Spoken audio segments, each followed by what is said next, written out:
चलिए स्टार्ट करें।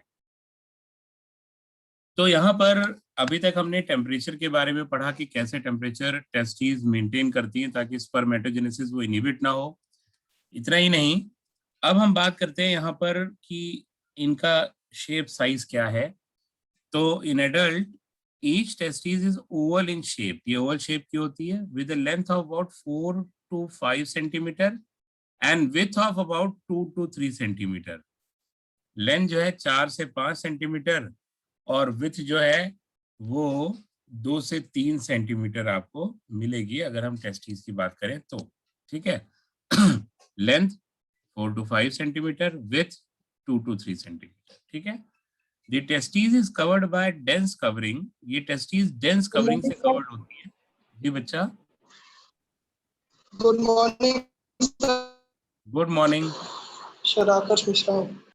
हाँ, इसका मतलब सारे बच्चे आ गए हैं ना। आकाश यादव भी आ गया बच्चा, आकर्ष भी आ गया और 5 लोग हैं यहाँ पर। 4 हो गए, एक कोई लॉस कर दिया हमने। तो ठीक है, और बच्चे भी आ रहे होंगे।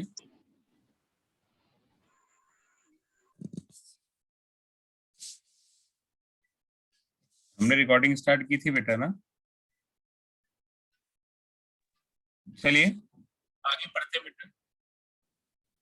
तो हमने अभी तक बात की कि जो टेस्टीज है वो ओवल इन शेप होती है और लेंथ होती है 4 to 5 centimetre and with about 2 to 3 centimetre. The testes is covered by a dense covering. Testes dense covering से कवर्ड होती हैं। ये इसने बोल तो दिया पर लिखा नहीं कि कौन उस कवरिंग का नाम क्या होता है। वो आगे पूछ सकता है। एक खासियत है एनसीईआरटी की कि वो बता देता है पर आपके ऊपर छोड़ देता है कि डेंस कवरिंग का मतलब क्या है। ये डेंस कवरिंग बेटा जी होती है ना ट्यूनिका एल्ब्यूजिनिया। ये डेंस कवरिंग क्या होती है? Tunica albuginea. एल्ब्यूजिनिया ये कवरिंग होती है टेस्टिस के ऊपर, जो डेंस कवरिंग की बात कर रहा है। ठीक है। वैसे तो अगर आप बात करिए टेस्टिस की तो उसके ऊपर कई सारी कवरिंग होती है। क्या क्या मैं जरा आपको दिखाता हूँ। ठीक है, ये मान लीजिए टेस्टिस है। तो टेस्टिस के ऊपर जो मेन कवरिंग है वो है ये ट्यूनिका एल्ब्यूजिनिया। ये इसकी बात कर रहा है। It is covered by dense covering. This is tunica albuginea. ये जो मेन कवरिंग की बात कर रहा है ये रही ट्यूनिका एल्ब्यूजिनिया कह लीजिए आप। इसके अलावा अंदर भी एक और कवरिंग होती है इसमें पतली सी, इस तरह से टेस्टिस के ऊपर अंदर, और एक कवरिंग बाहर भी होती है। ठीक है, इस तरह से कवरिंग बाहर भी होती है। तो 3 कवरिंग होती है असल में। अब ये तीनों कवरिंग क्या क्या है जरा देखें। एक जो ऊपर है that is tunica vaginalis. Vaginalis ये बाहर की जो कवरिंग है। जो अंदर वाली कवरिंग है डियर उसे कहते हैं ट्यूनिका वेस्कुलोसा। वेस्कुलोसा। और जो बीच की कवरिंग है वही मेन है जो अभी आपको बताया, that is tunica albuginea. Albuginea ये कवरिंग, 3 कवरिंग जो है टेस्टिस पे है। पर आपसे यही पूछा जाएगा और कोई नहीं, मेन कवरिंग यही है। जो ये कह रहे हैं ना डेंस कवरिंग, वो ट्यूनिका एल्ब्यूजिनिया के लिए बोल रहा है। जबकि टेस्टिस के ऊपर आपने देखा कि केवल एक नहीं, 2 नहीं, 3 कवरिंग है टेस्टिस के ऊपर। ये टेस्टिस हमने बना रखी है, इसके ऊपर ये 3 कवरिंग है। पतली पतली कवरिंग है अंदर और बाहर वाली। जो मेन कवरिंग है dense covering that is tunica albuginea. क्या बात को समझ गया बच्चा? तो कवरिंग और भी है मगर आपसे पूछेगा ट्यूनिका एल्ब्यूजिनिया। और ये ट्यूनिका एल्ब्यूजिनिया खास है क्योंकि एक पंथ 3 काज है। एक पंथ 3 काज क्यों जानते हैं? क्योंकि नाम एक बार आपने याद किया और 3 जगह लाइनिंग बनाएगा। एक तो टेस्टिस की कवरिंग है ये ट्यूनिका एल्ब्यूजिनिया। यही ट्यूनिका एल्ब्यूजिनिया पेनिस पर भी कवरिंग बनाता है। और यही ट्यूनिका एल्ब्यूजिनिया जो ओवरी है उसकी कवरिंग भी बनाता है। इसका मतलब ट्यूनिका एल्ब्यूजिनिया 3 जगह पे आएगा। 3 जगह पे आपको मिलेगा ट्यूनिका एल्ब्यूजिनिया बेटा जी। ठीक है, तो आगे देखें।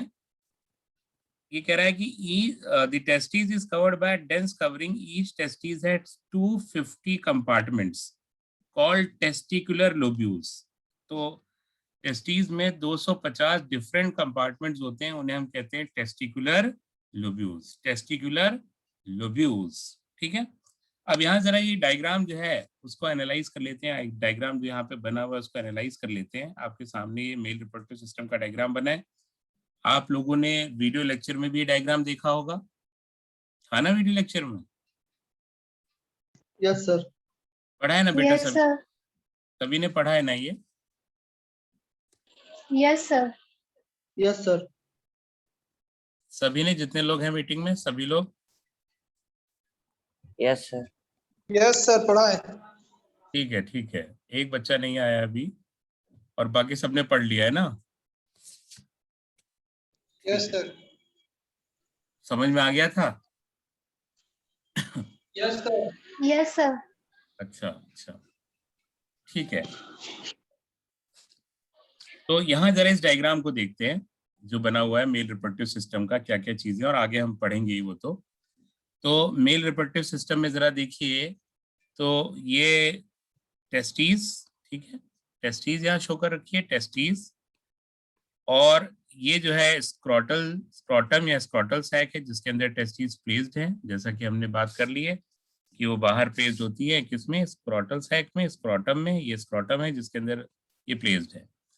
फिर टेस्टिस से ये डक्ट निकल के बाहर जा रहा है, ये डक्ट है वास डिफरेंस। देख रहे हैं वास डिफरेंस ऐसे घूम कर यूरिनरी ब्लैडर के पीछे से लूप होकर ऐसे आ रहा है यहाँ पर, क्योंकि आपको यूरिनरी ब्लैडर भी दिखाई दे रहा है। ठीक है, ये घूमकर वास डिफरेंस आया, और जब यहाँ घूमकर आया तो इसमें ये सेमिनल वेसाइकल है, इसका डक्ट आके मिल जाता है।